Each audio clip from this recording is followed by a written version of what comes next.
La idea que anima esta presentación es que una característica imprescindible en un proyecto educativo significativo es su autenticidad.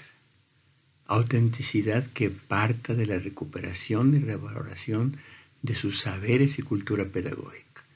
Es con ese fin, con esa intención, que deseo recordar a algunos destacados educadores y educadoras latinoamericanos e insistir en que recuperemos la memoria de otros más. Desde luego, hay que considerar que son millones los profesoras y profesoras que trabajan en América Latina, cuyas vidas merecen ser recordadas. Que el recuerdo de estos que presentemos sea el nombre de todos.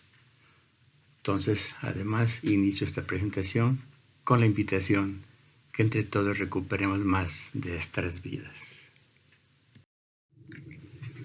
Empecemos por Simón Rodríguez, ese gran maestro de Simón Bolívar y otros luchadores por la libertad de la Gran Colombia. Me encanta su idea de pensar en la originalidad, o sea, en la autenticidad que deben de tener las nuevas instituciones de la América española, como él la llamaba. Inventamos o erramos, es su gran frase. O hacemos cosas nuevas, o regeneramos nuestros sistemas, o estaremos equivocados. Otro gran educador y contemporáneo de Simón Rodríguez, Andrés Bello, ¿sí? Que se enfocaba mucho en impulsar el pensamiento científico en los estudiantes. Sus libros estuvieron como libros de texto en muchos países latinoamericanos. Yo aún recuerdo, en 6º grado llevábamos la gramática de Andrés Bello, o sea, un siglo después de él, sus obras pedagógicas trascendieron. Domingo Faustino Sarmiento, cuyas políticas educativas en Argentina siguieron nuevos rumbos y sirvieron de ejemplo a las políticas de muchos países latinoamericanos. Para él, el origen de los problemas eran las malas situaciones educativas. Por lo tanto, las grandes soluciones, su gran solución es la educación. De ahí su frase, todos los problemas son problemas de educación. José de la Luz y Caballero, admirado por el propio José Martí, que lo ponía como un ejemplo, además de todas sus ideas en favor de la independencia y la identidad cubana, sus ideas educativas aún perduran. Me encanta esa frase de quien no sea maestro de sí mismo, no será maestro de nada. O sea, el maestro mismo como ejemplo de lo que predica y enseña.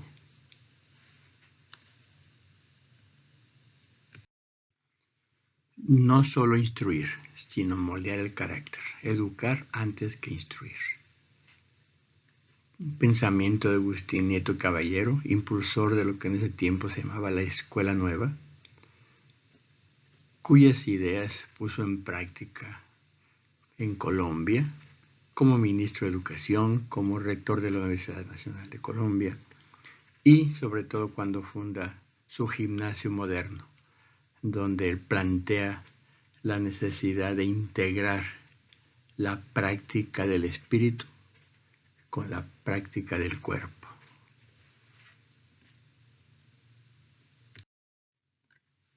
Eugenio María de Hostos nace en Puerto Rico, pero grande parte de su obra la realiza en República Dominicana y otros países.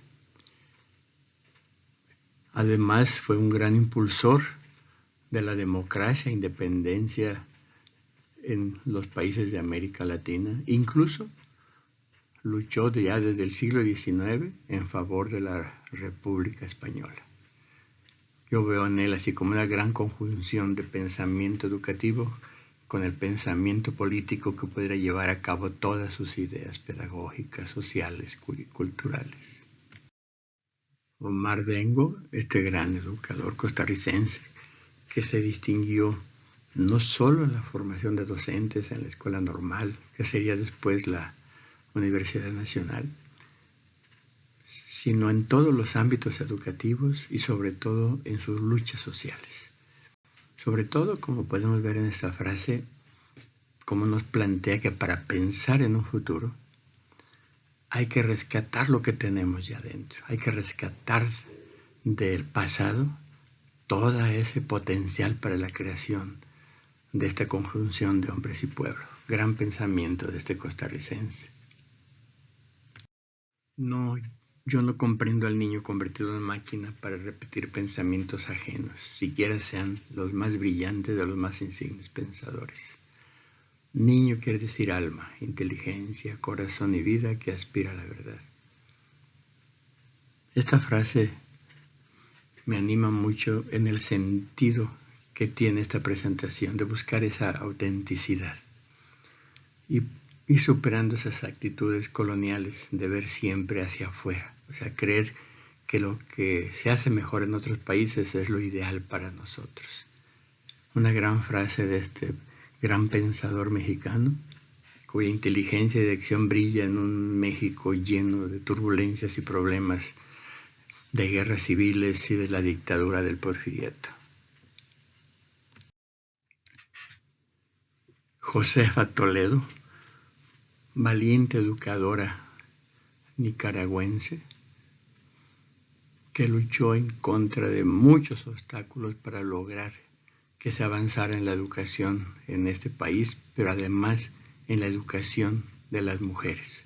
O sea, esa lucha en contra de tantos problemas que habría que superar, ¿sí? Y en favor de los derechos de las mujeres.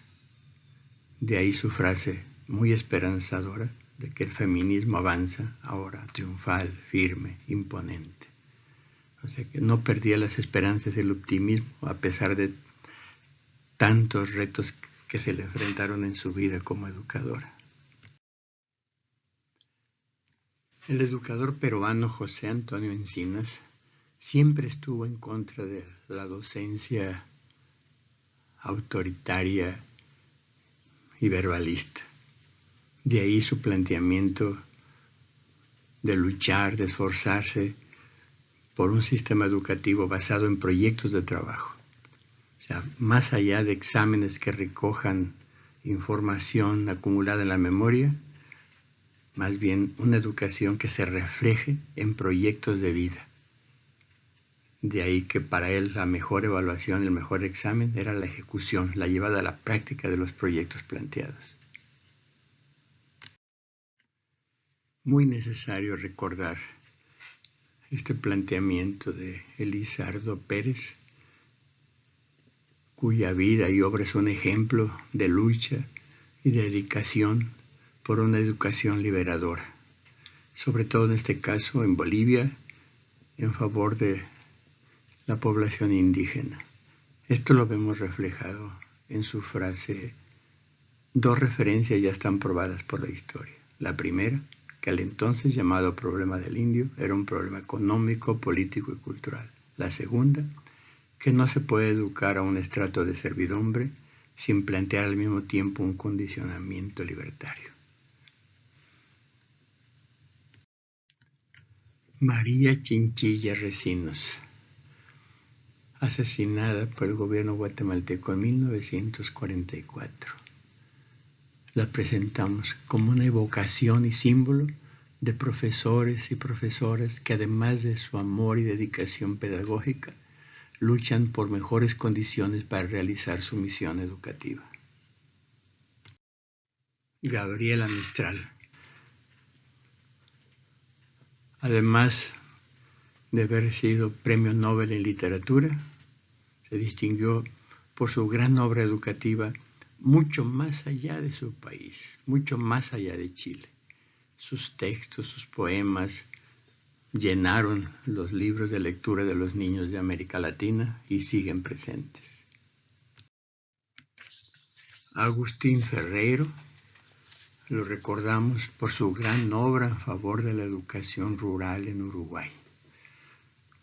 Él insistía en que debía de quedar claro qué es lo que tenía que ser igual para todos los niños, pero también qué debía de ser diferente para cada niño en la situación educativa. Algo que ahora plantearíamos como una educación situada, ¿sí? De ahí su insistencia en que en medios distintos hay que educar por medio de conocimientos distintos.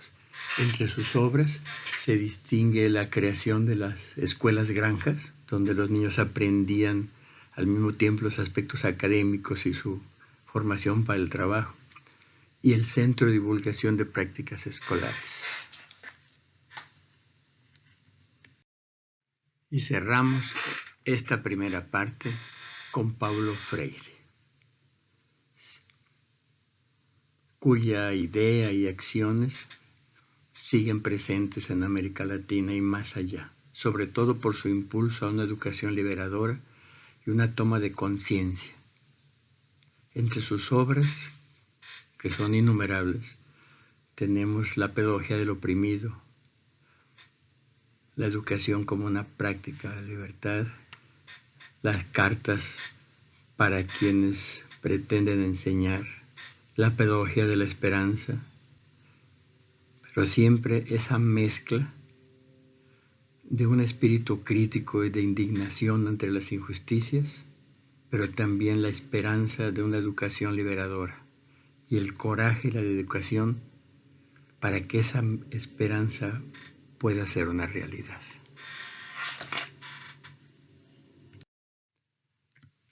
Como un cierre temporal de esta primera parte en la recuperación de la vida y obra de educadores y educadoras de Latinoamérica, deseo compartir estas tres ideas. Para una visión de futuro de gran aliento, se requiere una memoria histórica de gran alcance. Que la evocación de la vida y obra de estos educadoras y educadores latinoamericanos nos ayude en la construcción de proyectos educativos latinoamericanos con mayor autenticidad y acordes con nuestra realidad y los proyectos de vida personales y sociales. Asimismo, que estas vidas nos motiven a seguir trabajando por una educación con sentido para una vida con mejores condiciones de vida y convivencia. Muchas gracias por su atención y disposición al diálogo.